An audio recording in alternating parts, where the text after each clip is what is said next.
उद्या दिनांक 11 जुलै 2024 रोजी मराठा योद्धा मनोज पाटील जरांगे यांच्या प्रमुख उपस्थितीमध्ये मराठा आरक्षण जनजागृती व शांतता रॅलीचे आयोजन केले असून ही रॅली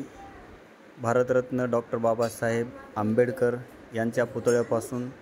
ते अण्णाभाऊ साठे तसेच ही रॅली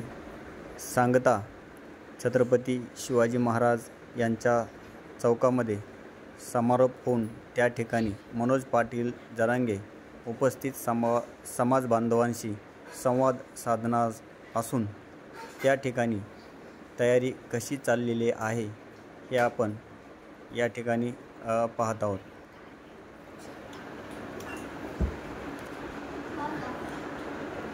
या रॅलीसाठी मोठ्या संख्येने समाज बांधव उपस्थित राहण्याची शक्यता आहे।